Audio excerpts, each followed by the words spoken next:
Today I have, of course, another incredible surviving sibling with me. I want to welcome Katie to the show. Katie, welcome. Hi. Thank you so much for having me. It's absolutely my pleasure. And I'm really, really looking forward to kicking off the season with your story and Patrick's story.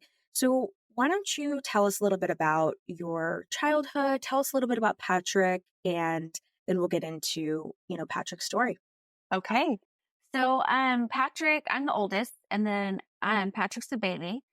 And I just remember my mom and dad telling me that, hey, we're going to have a baby. I didn't know if it was going to be a brother or a sister. So that was a surprise when he was born. But they talked to me about being a big sister, no matter what the baby is and how important that job was. So I literally took it like this is my duty in life to be a sister. Patrick was born and I thought he was just perfect. He was my little baby. He was just full of life. He was born the day before St. Patrick's Day. So he always thought his ears would get pointy towards St. Patrick's and his birthday because he was a little leprechaun. He was just full of life. He loved sport and just a fun little kid. And in kindergarten, he decided once a fire truck came, that's when he decided he wanted to be a fireman. And ever since he was in kindergarten, that's all he talked about was being a fireman or a baseball player, but mainly a fireman. Wow, so he knew really young, like this Yeah. was his path. I love Yes. that. That's Yes. so cool. That's very Yeah. cool. It was really cool. Yeah. So I think that's always so interesting. I connect so much with your story, Katie, because one, like I'm the oldest as well, right? We're Yeah. around the same Yeah. age too. Right. And, I know what that's like. And I have a sister who's 10 years younger than me. And I know what that's like to have, Yeah. a sibling come along and your parents are like, okay, and you take it so Yeah. seriously. You're Right. like their other parent. It's a Right. big responsibility. So Sure. I definitely get that. So tell us a little bit about, and I'm the oldest of four. So again, totally Okay. get you, Yeah. girl. Yeah. Yeah. You do. It's a lot of responsibility. Yeah, it really is. So tell us a little bit about how Patrick evolved because he knew very early on, like he was into baseball and fire trucks and he Yeah. goes the fireman route. So tell us how that happened for him.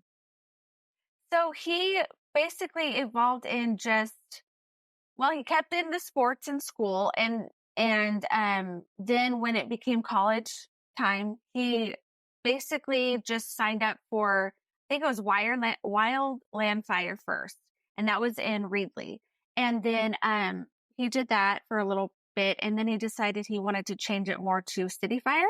So that's where he attended Porterville City College and did the fire academy.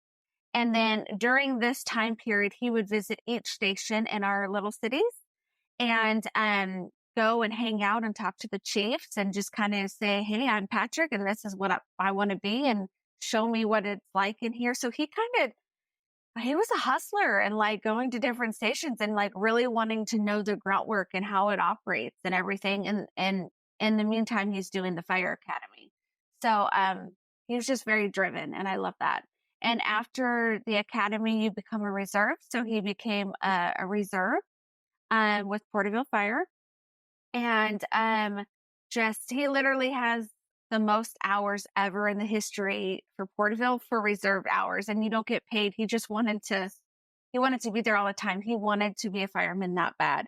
And like that was his dream. So That's yeah. amazing. Yeah. Yeah.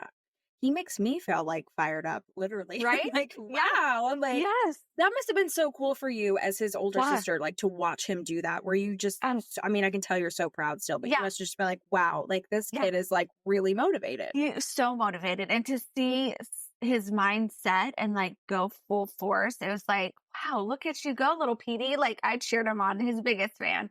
And and still to this day, that's what keeps me going is like the drive for life and for his passion.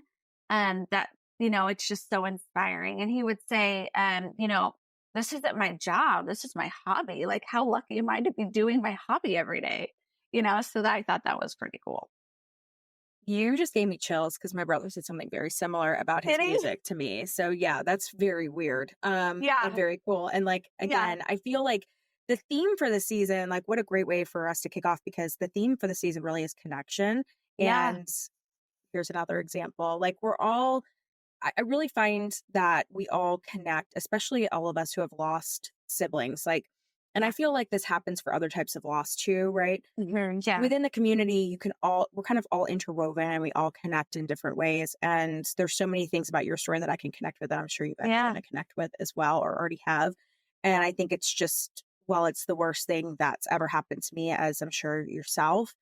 It's also something where, if we can find connection and community, it's a beautiful thing. So anyway, Right. that's again, when I hear things like that, I'm like, I just get chills and I feel like Yeah. it's I my love brother's here that. with us. Yes. Yes. He sure is, for sure. And I feel like Patrick is too. Yes. So that's amazing. Like he's super driven. So tell us a little bit about how he got into what was next for him. He got into a particular position. I don't know a lot about being a fireman, Okay. so I'm really curious. What Uh, was next? He had all these okay. volunteer hours. I'm like Yeah. blown away by this. Yeah. So Yeah. it's all the reserve hours. And then, so reserve hours, you have so many, like, I think it's 2 days a week or whatever, but he was there literally every single day. He would even sleep in his truck, even on not the reserve hours, because he wanted to be there. He didn't want to miss the opportunity on not learning. And Wow. um, so after reserve, if you become a probation. So probations kind of do all the grunt work. Like you get your captain's coffee at 3 a.m. You do like all the things. You don't get to watch TV with the guys. And it sounds weird, but it's like that's just probation. You basically quit clean the equipment and everything. So you go from probation, then hired on. And so he got hired on, and so he reserved 2015, hired on 2017. He was announced to the city. And the crazy thing is when he was announced to the city, it was like February 12th, 2017, and he died February 18th, Yeah. 2020. Like that's just kind of weird to me, That but is weird. yeah. Yeah. But yeah, so that was the next step. So he got on, hired on, announced to the city, which was awesome to watch. Just the pride and like the look in his face was like, I made it. And I was just holding back all the tears, because I just want to run and give him such a big hug. But he's up there and proud. Um, and then after that, you keep doing so much training, and you go to LA, you go to their cities, and you just keep up on your logs and trainings. And he was working on being an engineer next. So it goes firefighter, probation, firefighter, engineer, captain. And so most of their goals are to be all of them, each at one time. So yeah, that's kind of It's almost like you're interning, like, like yes, out in yeah, like the corporate world that right, it's like you're yeah, interning or like or like in the frat world, maybe it's yeah, kind of like hazing in the beginning. You got to do all kind the of, stuff you yeah, don't want to do. yeah, exactly. Yeah. They're That's always like, interesting. just say I've they're never probing. known. Yeah, it's an Yeah, I've interesting never known. world. Yeah, Yeah, that is cool. Yeah, that is very interesting that he had mhm, his ceremony and it yeah, like 3 years later, which of yeah, course we're going to talk about, he yeah, died. And so yeah, it's interesting when we look back on our stories and we tell our yeah, stories, like where we see yeah, these dates and they seem, we're like, oh, that was actually probably a little more significant, or maybe they become more significant to us. right, right, yeah. Interesting. We hope you're enjoying this incredible episode of the Surviving Siblings podcast. I'm your host, Maya Roffler. We'll be back in just a minute after hearing from our incredible sponsor. It has been said that grief is all the love you have for someone that cannot be expressed. There is no choice. If we love, we grieve. When you experience deep, painful grief, you need support. It can be difficult to know how to navigate loss or how to be there for someone that has. What if we told you there's a way to bring healing and hope to those who need it the most? We're Gloves for Grief, a 501c3 organization formed from our own pain that transformed into powerful purpose.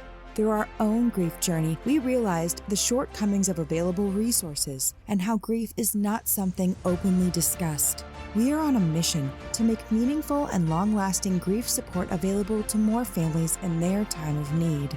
Your generous donation will help provide essential mind, body, soul resources to grieving families in desperate need of support.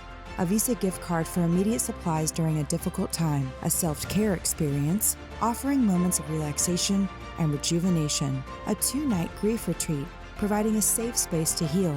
3 months of one-on-one therapy to help families work through their pain. We also offer corporate event sponsorships and matching opportunities to support the growth and expansion of our events and grief resource programs.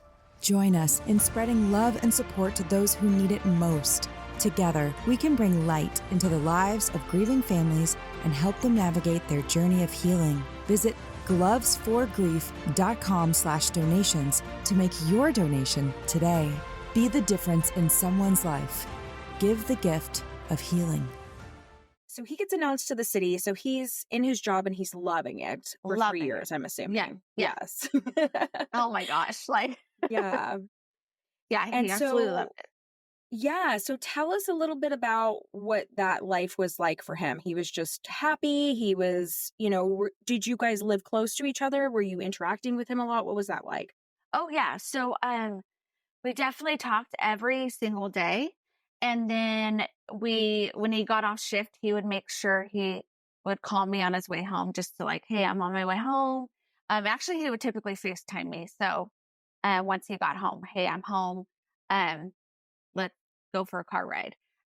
So we always like to go and just kind of relax, listen to music, and just kind of just have our deep conversations in the car. Um, so we would just do whatever when he got off work, but we interact all the time. Even when he was at the station, if I called him and one time he was like on a call on the way, like the lights and sirens were going off, and I didn't obviously know, but he answered the phone and like, what's happening over there? He's like, I'm on my way to a call, but I just want to make sure you're okay. And I'm like, no, I'm fine, but you just go ahead, call me later. Just always, we're just very, very close. So it's kind of inseparable. So it's hard for him to be, if I say in Porterville, it's about 40 minutes away. So it seemed far away when he was gone. And holidays were different because he wasn't always here because he was Yeah. working. So that they're on 48 hours and then off 4 days and then on 48 off 4. So it's just kind of how the shift works. And a lot of the younger guys, like probation or new firefighters, would have to do all the holidays, and the captains and other older firemen would get the holidays off. Yeah. Because they've done Yeah. the time and they have They've done families the, yes, now. And yeah. exactly. Yeah. Yeah. So as you just kind of become part of that, you just get used to that life, you know? Yeah. I love like hearing that he loved what he was doing so much. Like Yeah. that's such a like beautiful part of this story. And Yeah. I think it's so cool. Like I always find it so interesting when people know so young too, just to Yeah. go back to what we were mentioning earlier. And then he like, I don't know, sometimes I'm like, is there a spiritual aspect to this? Like, do we like some people just come onto this like planet knowing what they Yes. want to do? And I think that's really cool because my life has been totally different. It's just been an evolution. Mine too. Mine too. That's why I'm like, dang, this is amazing. Yeah. It's inspiring. Yeah. So cool. So Yeah. were you with him in this position and like loving what he was doing, and were you freaked out as his older sister? Like were you nervous about it, or didn't did Didn't that really occur to you? I'm always curious when people have anyone in general, but when people have Yeah. siblings that are military, Yeah. police, firemen, things like this, because they are in, a dangerous job. Like what Yeah. were you thinking in those years? So in these years, I knew his job was dangerous. Um, but he would always tell me like, I'm so safe. I do these trainings. Don't worry about me. And, but when he would go to out of county, so out of county is when there's wildfire and all like the little towns, like they burn, you've probably seen them on the news in California. Oh yeah. Where, Mhm. okay, so he was at a lot of those. And that made me those times I was really scared because I thought that was more dangerous than city. And honestly, it's both. But, yeah. So when he would be out of county, I wouldn't be able to sleep. I would just be on pins and needles. And so I never honestly thought anything, I guess I just never thought anything would happen. Maybe because he always made sure that I felt that he was so safe. And now looking back, he's always been my protector. And I think that's what he was trying to do, to be honest. So, yeah, when it did happen, I was floored. Of course. Yeah, Yeah. of course. Yeah. It's Yeah. interesting too because it's like, he's still I go through this too because my brother was younger than me. And Yeah. so even though he was younger than me, a brother is still a brother, right? They're very Yeah. protective. But I think Yes. what's interesting in your story is that Patrick, that was just who he Yeah. was and is, right? And Is then, I mean, this is the job he also chose too, like right. the Yeah. career, Yeah. it's kind of in his blood. So Mm. tell us a little bit about, I mean, we're talking at exactly the time it was 4 years ago. Mhm. So take us through what happened 4 years ago, Katie. And I can see why you feel the way that you feel because you were so worried about the wildfires, being out in Yeah. California and all of that. But actually, what happened to him was in the city Yeah. and It totally was different. horrific. So Yeah. tell us So, about that. so let me start by saying his station 71 is literally backed up to the library. They don't share a wall, but you could walk down that little access street. But yeah, so close. So the alarms went off at 4:15 and for a fire inside the library. And they got in their truck and literally 2 seconds drove there. An officer came running out of the building, and I saw the body cam in court, so I'm kind of like replaying this all in my head for you guys. Um, and the fire was started in the kids section, so under a gazebo with stuffed animals. It was like a little preschool section, and there were actually kids and classes and everything going on at this library at this time. It's such an active library. It's really, really a neat thing to see because that's not normal. I don't know, and if your town libraries are active, but this one, it's amazing. There's one in the city that is, and that's about Yeah. it. But it's not Okay. like typical libraries in like Yeah. towns around Atlanta and stuff, or even Okay. major. It's not typically, so it is a beautiful Okay. thing to see. Yeah, Yeah, it I get what is. you're saying. Yeah. Mhm. Yeah. So the officer came out and told Patrick, was talking to him like, hey, the fire's back in the corner in the kids section. You got this. And when he was talking to Patrick, another officer came to Captain Figueroa and was saying there's a handicapped lady missing inside second floor. So change their plans. They geared up in their oxygen, like turnouts, all the things to get into a burning building. And they went in there and being fueled by books and the stuffed animals and all, all the fire hazard. It would just got so smoky. The fire was just, honestly, it's the worst a lot of firemen have ever even seen or been in. And then they were searching. It was so smoky. They got turned around and they would radio in and say, hey, we're right here by the stairs, because they could feel the stairs, but their cameras weren't seeing anything. And basically they couldn't find the lady. Turns out that she already got out, but they ran out of air. So there's a mayday call and they ran out of air. And by the time, they could get to the captain, once you run out of air, it's kind of, you suffocate. So they were trying to revive the captain, but couldn't. And then the building started collapsing, and then Patrick went missing for 36 hours. And so, yeah, yes, yes. And so they were searching for a handicapped child and could not find the child. And this A is what handicapped happened. lady. Yeah. A handicapped Handicapped lady lady. upstairs. Yeah. Got it. Um, Yeah. yeah. But she Ah. did get out because there were stairs up top. And I guess an officer went upstairs from the back and got her out. And nobody related to them. I don't know. It was really a chaotic mess. One of communication, which is awful, Yeah. And yeah. So that's how he lost his life in the fire.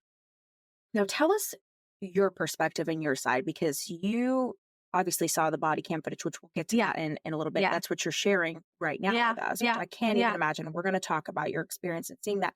But tell us about how you found out about this. Like, Oh, we all talk about this, the call. Who yeah. called you? Who told you about this? Because he was missing for 36 hours. Yes. So So, walk us okay. through your side of it. I'm really curious, and I'm sure you guys are too, what that was like. So, I was folding laundry and I never really turn on the TV at nighttime. Like it was like 8:30 And I was just kind of wanted to, get ready for bed and whatnot. So, but I just turned on the TV, the news popped on, and it said Porterville Library fire, one dead, one missing. And immediately my heart just sank because I just knew he was the missing one. And it was weird. These tears were so big and heavy just falling from my face. I'm like, oh my gosh, he's missing. And I tried calling my parents, my brother, Gregory. Um, Nobody was answering. So I knew something had to be going on. And so they were all trying to figure out too. I called Patrick's phone. That just was going to voicemail, which was weird because it's not normal. Um, and so I just kept waiting by the phone and pacing and pacing. And during this time, the chaplain and um, a captain were at my parents' home telling them that Patrick was missing. So they couldn't release it on the news until they talked to the families. So after that, they went to my house. My mom called me and said, "Hey, we're heading to your house." And I was like, "Okay, but why don't you tell me why you're coming to my house?" Because it was late. Like, what's happening? She's like, "No, I'll just tell you when we get there." And I said, "No, no, no. You just got to tell me right now. Like, what's going on? We'll talk about whatever when we get here, but like, just tell me now." And I remember I sat down on the couch.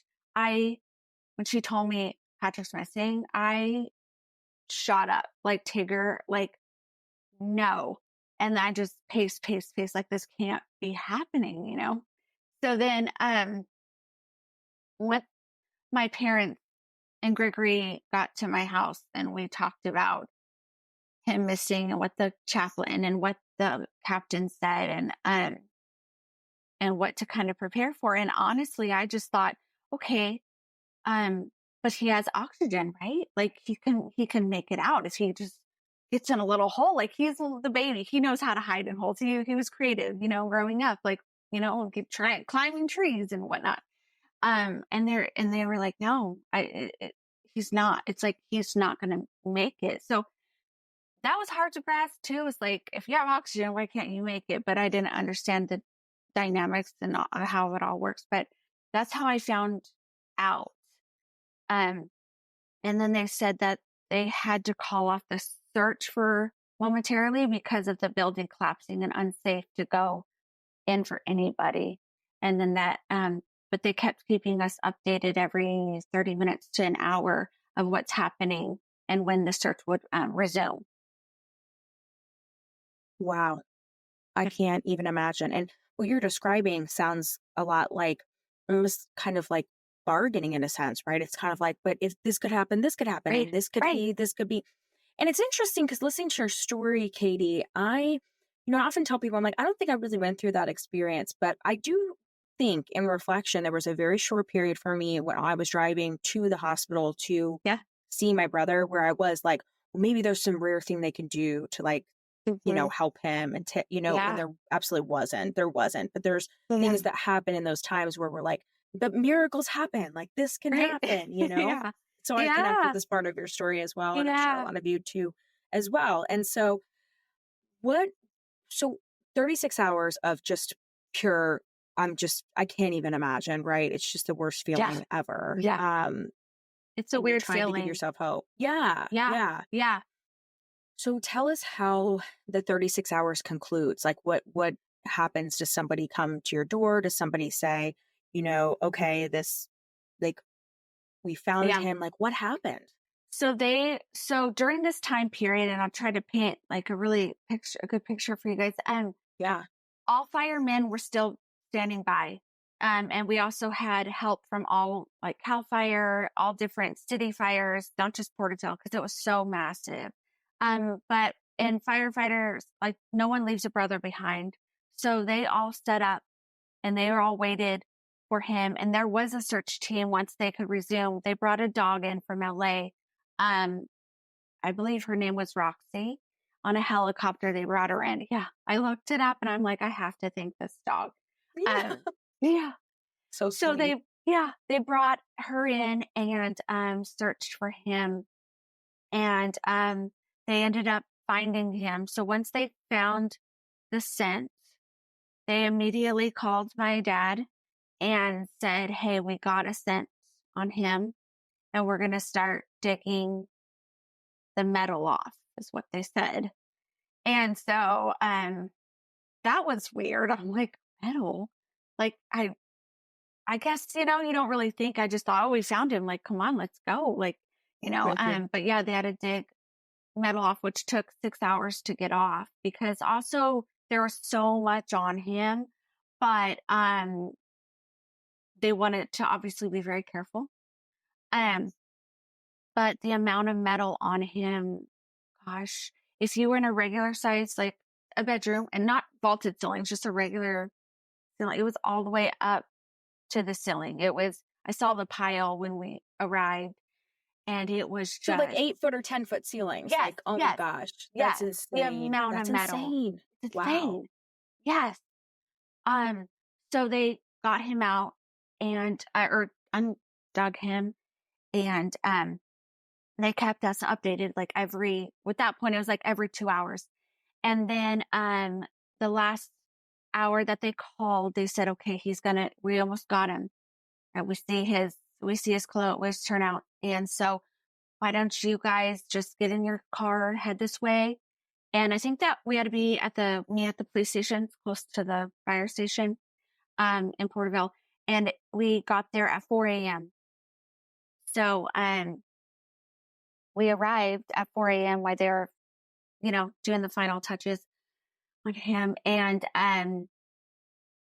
they were sitting and talking to us in the office and saying, listen, this is what about's going to happen. And the whole thing was just surreal. Like, I'm just trying to process like the medals on him and then this and that he's missing. And so I'm trying to listen. And they said, okay, so here's what's going to happen. You're going to walk out this back door and I'm going to guide you. And it's going to be very smoky, which it was. It was just full of smoke. And please don't look to the left because there's a lot of debris and metal that was taken from him. And honestly, like, that was hard because I'm going to look. I want to know what was on him, right? I mean, Probably should have told me, like, duh, make just sure you look, and then you probably wouldn't have right. looked. It's Yeah, like right. reverse That's psychology, right. right? Yeah. Yeah. Yeah. So, as we're walking out, it's so smoky and there's a giant flag hanging, down, from a fire ladder. And I look at all that metal and I was just, oh my, like I couldn't, took my breath away. Like all of this was on my baby. Like that's how I thought it, you know? And then I looked down the way and both sides of the road were lined up with personnel on each side, officers, firemen, the dog on the end. And, they were all saluting and we got down and there's a van, like the morgue van, or I think that's what it's called, the sheriff's van. And, at the end, so we walked close to the van. They walked us to the van and we still had a ways to go. And, all of a sudden, and now it's like about 5 a.m. So all of a sudden trumpets start playing and bagpipes start playing Amazing Grace. And then I'm like, what is happening? Like, where's Patrick? Like this, I had no idea. All of a sudden I see from the back of the library building, the flag, the end of the flag. And then they were carrying him out with Amazing Grace bagpipes in front of him. And that was like the longest walk because at 36 hours, it was so crazy missing him. And then like, when you miss, you want to run to them, right? You think, of course they're here. Like, let me go hug you, but you can't. And he's being carried out by 6 of his brothers under a flag and then we get him to the van. And then that's just kind of how we get him back from the library. That is such an emotional experience. Like, it is. Thank you for sharing that, Katie, Yeah. because Yeah. you describe it very well. And I think it's is very difficult. I know firsthand to do that. So thank you. Yeah. I'm like getting emotional listening to you. Um, do you feel like that was the moment when it sank in that he was gone? Do you feel like up until that moment you kind of had a false hope, or what were your feelings? Because for me, I went through a lot of different emotions in my journey, and there Yeah. were moments where it was just way too surreal, and then there were moments where I was like, okay, this is really happening. Well, Yeah. was that must have been a big moment for you? That was a big moment. I it was so surreal though. I still I guess I couldn't grasp and believe that this was really happening. And I remember standing there and I seeing him under the flag and I'm like, "Oh my gosh, that's my brother?" Like, I don't know what I was thinking, if that I was going to get to see him, and I guess I was holding on to hope that they found him and he's just going to come walking out like, "Hey guys, I'm here." Yeah. But no, and then after that, so from Porterville to Tulare to get to the morgue is 45 minutes. So they had closed down the highway and I didn't know this. And so as we're driving and being escorted by police and firemen, um, you have people lined up saluting him the whole way there. My God, Yeah. that's Kids made amazing. Like, like, it's amazing. Wow. yeah, kids made signs. Little kids were doing flags, salute, like, what? It was so all of that whole thing was surreal. And then when we got to the morgue and we got to go in there with him. And I remember touching his arm and I still can feel that feeling, but I just I think I was still in shock of like, oh Was gosh, he I still covered by the flag when you got to the morgue? he was. He was still Okay. covered by the flag. Yeah. And I lifted up the flag and wanted to touch his arm, How did you I know? know this was going to be part of the story? Because you are so like me, girl. Yeah. Yes. Like I So have to touch it. you're there and you lift up the flag Yeah, and I you just touch his like arm. yeah, and Okay. there's two honor guards standing on each side of him.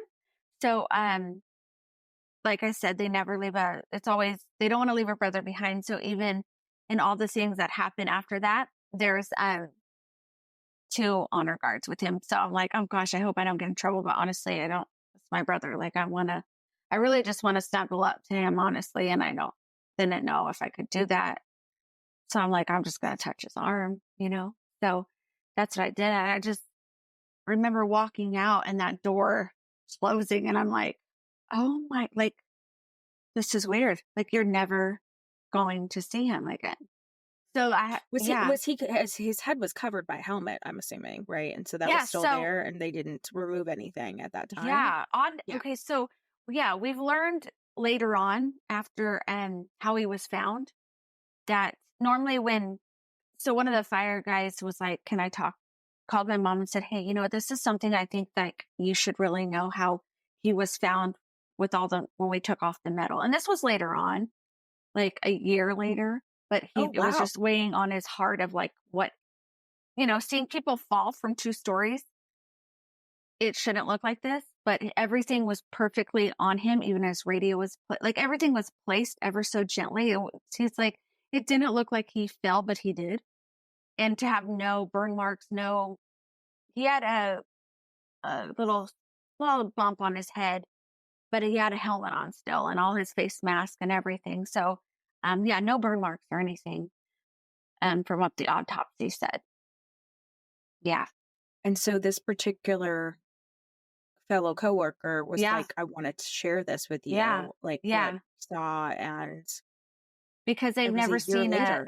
yeah, they've Wow. never seen anything like that because normally when people fall, their stuff is scattered everywhere Mhm. and they look Mhm. like they fell. But Yeah. he looked like he was placed there and everything was just like next to him or on him. That makes sense. Wow. Well, it Yeah. makes sense what you're Yeah. describing, but how did Yeah. that happen? That's very odd. I don't know. I know. Yeah. Interesting. Interesting. Well, so tell us, so you walk out of the Yeah. room and you're Yeah. having that moment, which I Mhm. connect with so deeply, and I'm sure a lot of you Yeah. guys do as well, where you're like, Yeah. I'm not going to see his physical body again. Like, Yeah. this is like Yeah. a moment. What Yeah. happened next for you guys? I mean, what is next at this? It's such a big moment. Yeah. Yeah. so after that, I literally, well, I mean, I went home and just cried. Like, I didn't, we're just trying to figure out things of how, because now you have to plan a funeral and Yep. all the things, right? But I just like literally wanted to die because I couldn't understand of how I was supposed to live without him. Like I literally asked the pastor, and now it was my life coach, but in the kitchen, I'm like, well, how do I even breathe? Like, how do I live? Like, how am I going to wake up tomorrow? Like there's no point, you know? So, yeah, that's just, but I kind of had to, obviously I was breathing, but I just, it's just like, how do you do these things without him? Because it felt like if he's not here, then, I don't know how to do it. Right. It So feels like you're making your body breathe. It feels like yes. you're so Yeah. exhausted. Like I'm again connecting so much with what you're saying. And I'm sure you Yeah. guys have felt this too. Like it feels like you're making your body do it. We all know if you just chill out, your body will breathe on its own. The heart Yeah. keeps beating on its own unless you do Right. die, right? Right. But it Yeah. feels like you're making all of those things happen because you're so exhausted and in Yeah. shock. And like, Yeah. so I connect with that too. Yeah. Yeah. Yeah.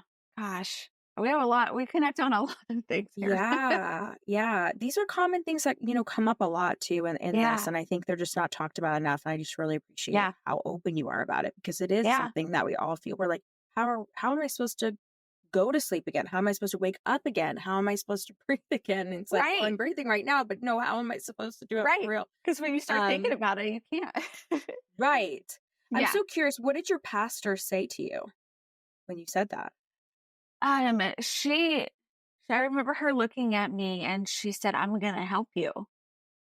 Yeah. So, and then, and I thought that was kind of an odd answer because I'm like, want that now. But because we were in the midst of the kitchen and, she stepped me aside and she said, let's practice breathing right now. And like we did deep breaths and everything, which is interesting because my brother would do this with me because I have a lot of anxiety and he always would make sure like, hey, you need to breathe.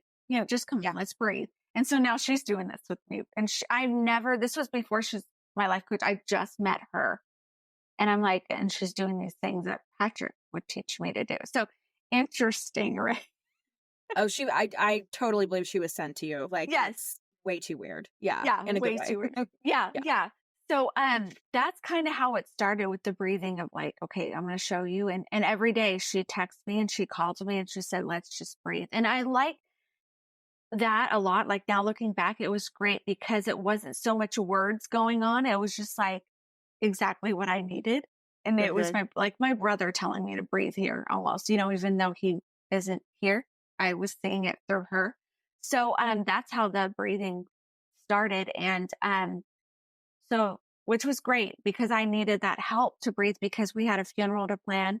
And on top of that, um, when you're a fireman killed in the line of duty, they send these honor guards and they send them from like, it was back in Maryland is where the National Fallen Firefighters are. So they come over here and they help plan the memorial and all the bagpipes and the funerals. And so the boys Captain and Patrick had a big memorial together. And then 2 days later, the captain had his funeral and then Patrick had his funeral. So it was a lot of funerals and, It's a lot. it's a lot. So yeah. So that breathing, yeah, I just try to keep doing the breathing. Yeah. And then Yeah. slowly but steadily, she started talking to me like, okay, let's implement this in. But I think it was just the breathing to get me through that. To remind me to breathe. I also, because I hold, you hold your breath a lot. Oh my I'm God, sure yes. you do. I'm sure all of us can relate to this.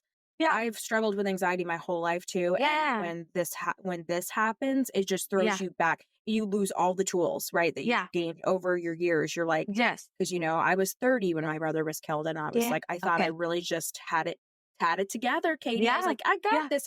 And then it's like every tool I had learned to deal with Right. my anxiety or anything I'd gone through in my life out the window. Out the window. What was that?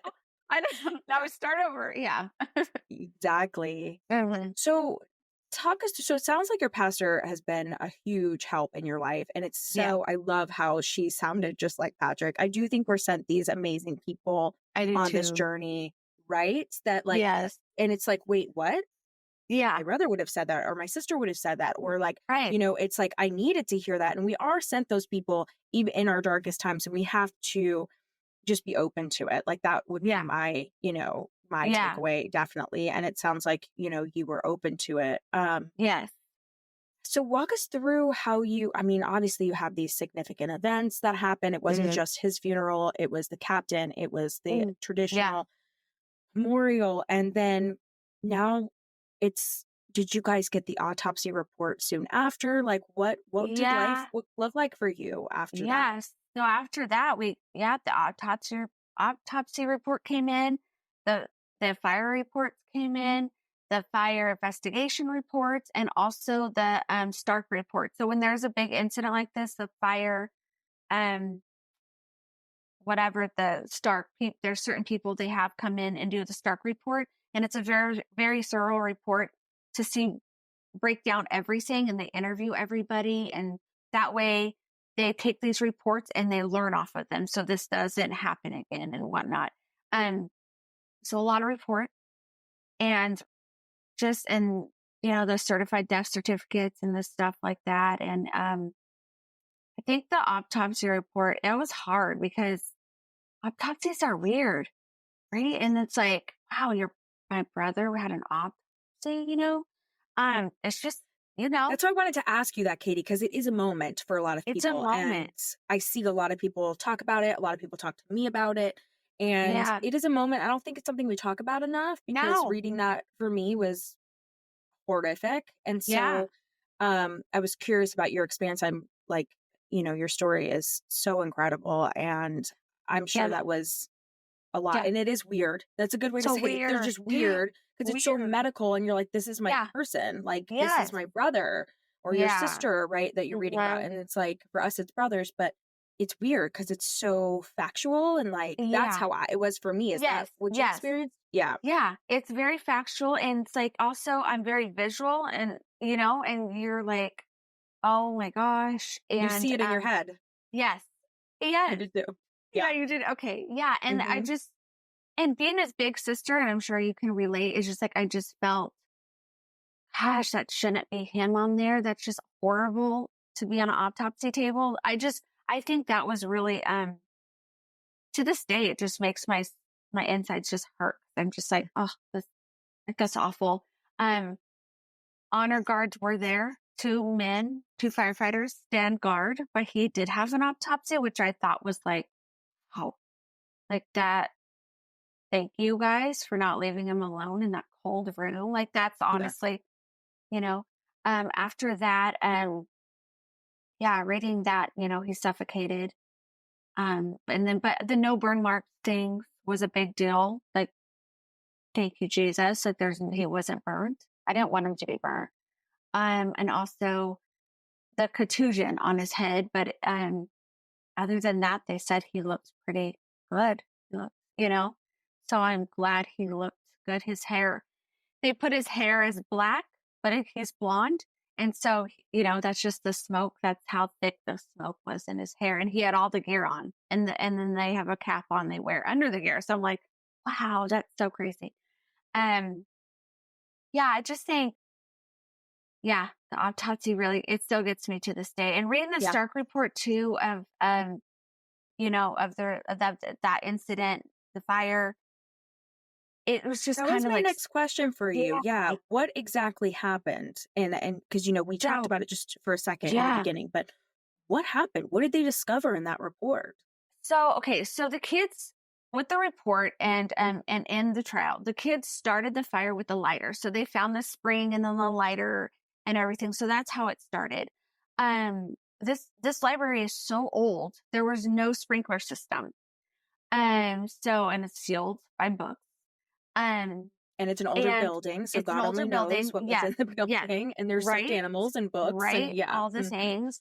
Okay. And basically in the Stark report is that there was a lot of commotion, a lot of chaos, and the radios, some people heard them over the radio saying they were going in, or captains saying they're going in, and some people didn't hear them. So the people that and when I'm saying people, I should say firefighters.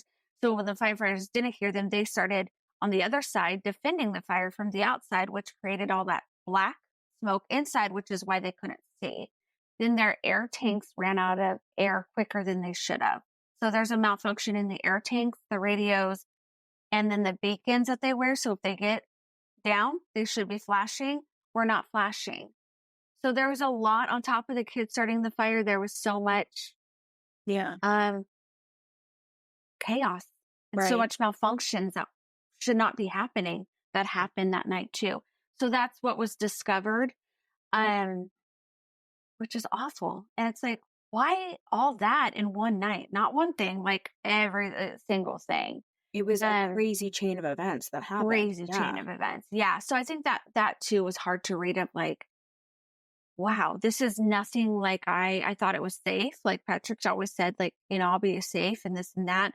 But they always should be able to trust their gear. So then for them not to be able to trust their gear, set a tone for me of like, this should never have happened.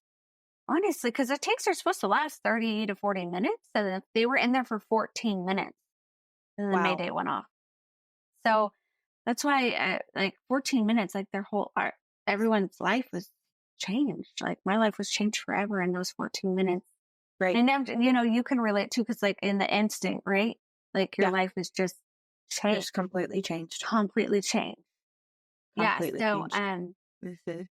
yeah, the Stark report, literally, it's like this thick, and it's like probably 6 inches thick. And it's just like, I'm recording, putting little stickies, making notes, because I want to ask the chief these little questions, because I have to know. Did you, after the report, did you sit down with him? Yeah. Yeah. Okay. My mom and dad. Yeah. You know what?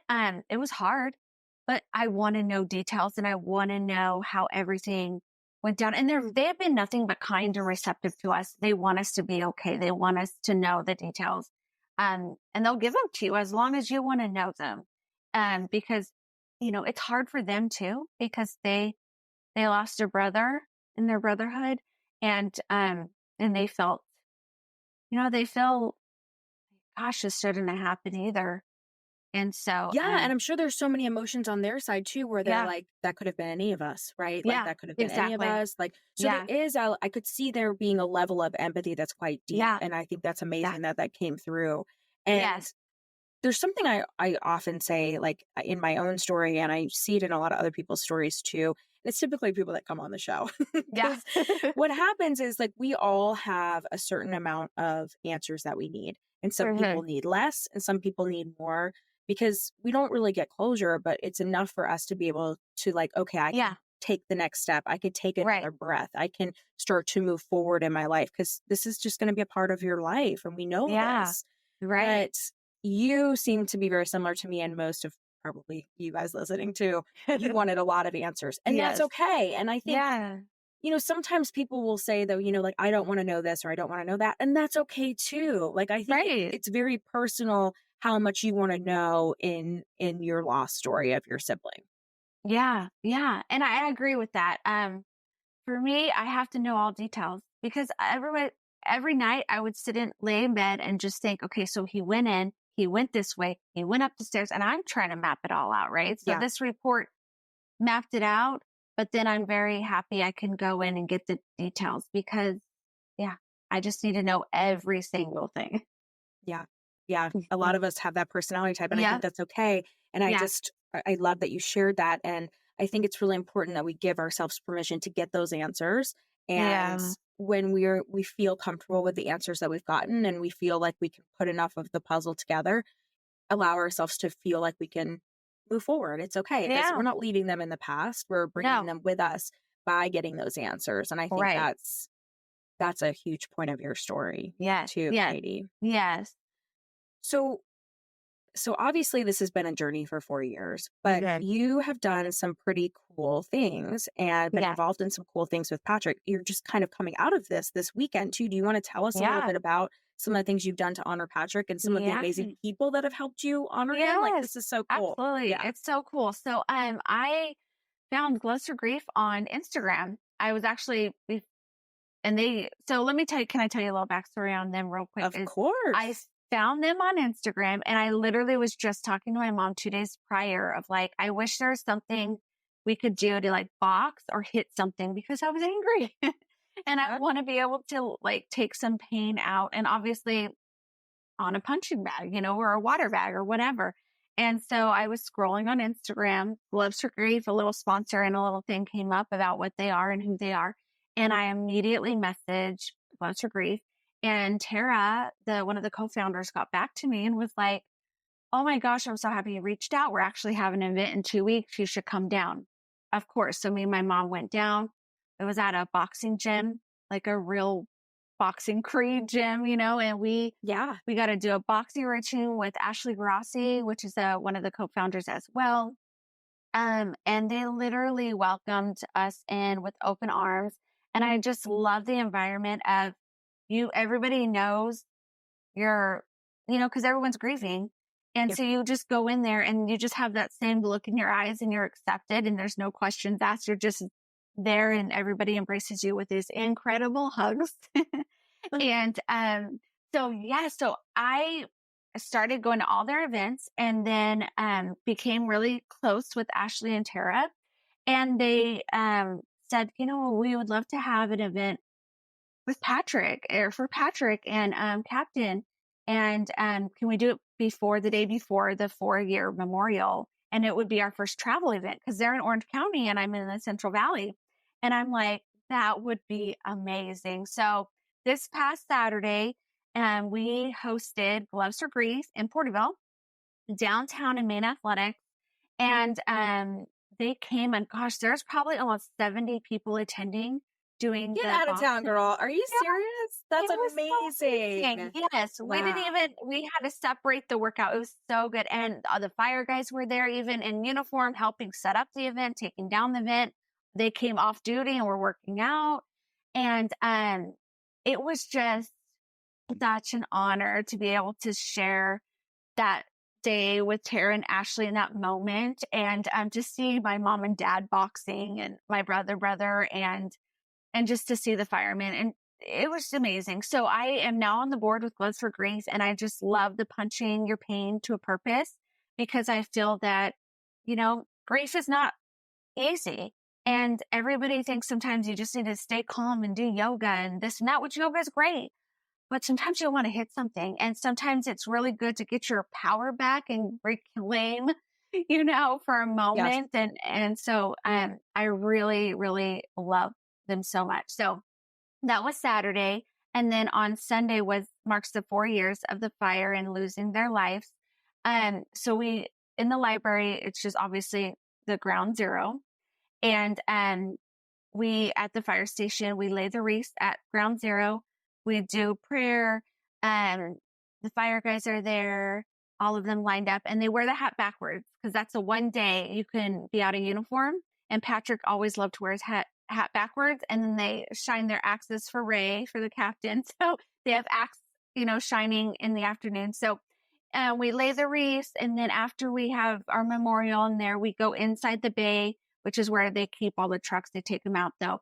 And all the guys are making us pancake breakfast and eggs and all the fun things. And we just hang out at the fire station and just be part of them for a little bit. And that's kind of been our day. Yeah. It was And really, get like a taste of his life, right? Because that was Patrick's life. yes, exactly. And I love it. There's a sense of peace at the fire station. There really is. It's just, these guys are incredible. And even when we're there, the tones are going off and they're running out, they're putting their turnouts on. And it takes your breath away because you're just sitting back like, wow, like these guys are running to the fires. They're running in to save people's lives. It's like, it takes it all in. And so, yeah, like what an honor to sit there and honor Patrick and Captain for that I am moment. sure Yeah. you would have had it no other way. Right? Yes. No other way. No other way. No other way. I just think it's really, there's so many things I want to unpack before we close out, Katie, because I think it's just so interesting that you're in California, right? Yeah. And we all know infamous, West fires, all of that. Yeah. And it ends up being, so, you just never know what's going to Right. happen with No. someone, right? And I think that's such a big part of your story. And, I think that's kind of what we would have expected with the episode. It was a wildfire, he was Yeah. lost, and it happened literally in his backyard. Like, Yeah. that's crazy. Literally. Crazy. Literally. Yeah. But I want to go to what you were talking about with Gloves for Grief because, oh my God, like I absolutely love this organization. I Yeah. love that you're a part of it. I want to thank you Yeah. guys for sponsoring. Like, thanks to the ladies, thanks to you. I'm so excited you're on the board now with them. Thank I mean, you. how Yeah. perfect. It's so But I cool. Yeah. connect so much with what you're saying. And I know there's a lot of people out there too because you guys ask me all the time, how do you get over the anger? How do you move through the anger? How do you there's a lot of how do you move through the sadness, but and I'm like you, I think yoga's great. That's fine. Yeah. I am a very intense person. So I Gloves for get Grief you. is perfect for me. And I'm Yeah. so jealous that I can't just pop over there and take a class Yeah. with you I because it's know. such a wonderful idea, but maybe it's something we can bring in the future. So we can Yes. chat about We that can to chat more about that for sure. people. Yeah. Oh, Yes. yes. So I think that would be kind of cool because my brain was kind of going as we were talking for some of Yes. our Patreon members. We can offer this virtually, so we Yeah. can talk. But I think it's a great thing because I'm like you. I'm like people are like, do some yoga, do something. I'm like, are you kidding me? I just want to punch something. I just want to hit Right. something. I need to get this Mhm. real intense energy out of me. Calming Yeah. myself down was not an option. Like yoga No. was not an option. Like No, I needed to no. get it out. Right. Right. Yes. Yes. Yeah. Understood. Yeah. Even the fire guys were coming up to me and they're like, man, I did not realize how amazing that was going to feel. And that felt so good to be hitting that bag. And I was like, thank you. I'm so thankful you felt that way. So, yeah, I mean, everybody. So I'm excited for you to be able to do that too one day soon. Yeah, yeah. I love that idea. And again, I just hear from you guys so much. How do I release this anger? How do and my Yeah. best advice is always let yourself feel it and let it out in a positive way. And what an Yeah. amazing positive way to do it, right? Like, please don't Right. punch a Yeah. wall, but get a punching Yeah. bag or I do join a punching class bag. like this. Yes. Right. Mhm. And so Yeah. I think that's really great. And I also just really love you sharing just all of this. We were meant to record today and talk about Yeah. this Thank because you. I I mean, thank you for sharing because it's a lot of people ask too, what do I do? What do I do on the Yeah. anniversary? How do I Yeah. honor them? And what a beautiful thing that you guys do and you go hang out in the environment that he would have been in, right, to honor him. Yeah. And I think it's just another great example of how to honor your sibling on that such a tragic and hard day. Yeah. And I think, you know, I talk about this all the time. It doesn't have to be something big, it can be something No. small, but just being Yeah. present with them for that day, I think it's Yeah. huge. I agree with you completely. I think being present for them and also I heard a quote that said something about remember how they loved you and how they love to live and then you love yourself and live that way for them. And I just think that all together just ties in it so beautifully. Beautiful. I love that. That's amazing. Yeah. I Yeah. mean, all right, we're going to end there because that's perfect, Katie. I want to ask you one more question though. If you could go back 4 years, I typically ask this question. If you could go back 4 years, besides that beautiful quote you just shared with us, Yeah. is there any additional advice that you would give yourself on this 4-year journey after such a tragic loss of Patrick? Or any pieces of advice you would give to our amazing siblings that listen to and supporters that listen to the show? Yeah, I would say my advice would be gosh, when you feel like you can't breathe and you can't go on, um don't think about how far you have to go. Just think about that moment and sit there and take a deep breath and just picture them with you breathing and or sitting there them hugging you. And I think if you really could put the visualize together for me, if I would go back and think about that, it just would help you naturally calm down and like they're with you and you're going to make it through and they want you to make it through. So I would say that would be my advice going back 4 years. Yeah. I love that advice. I know that's what Yeah. got you through. You had Yeah. your little guardian angel come to you. Yeah. You're like, Yeah. someone's telling me Yeah. to breathe, just like my brother. Yeah. It's great Yeah. advice. I think Yeah. it's great. Yeah, it doesn't feel like you're going to make it through, but you are. No, you And then are. you'll look back and you'll go, how did I do that? And Yeah. that's a Yeah. great Yeah. tip right there. Yes. Love that. Katie, what a beautiful, beautiful episode and what a beautiful memorial and what you guys are doing. at Gloves for Grief. I love it. Tell us where we can find you guys on Instagram and stuff, and then also where we can find you and connect with you. But this is so cool. And especially if you're in California, you guys need to check Yes, it out. But yes, yeah. yes. So you can go to glovesforgrief.org, and their website tells you all the events and like how we got started and all the things. Also on Instagram is at Gloves for Grief. And then go ahead and check that out. Follow them. And then I'm at It's Katie Sue. And it's underscore Katie Sue. And you can find me, connect with me. If you have any questions or just, like want to share stories, I never want anybody to feel alone. And that's what I love about you is like when I found you at season 1, I was like, oh my gosh, I found somebody that gets yeah. So I love what you do. So I really appreciate you being so open all these years. Thank you, Katie. Yeah. Yeah. Well, and of course, that'll be in the show notes. And I'm sure you guys heard Yeah. the lovely commercial about Gloves for Grief earlier in the episode. So, yes, make sure you connect with them. Katie is an open book. And Katie, thank you so much for sharing your story and Patrick's story with us today. Of course. Thank you for having me. What an honor.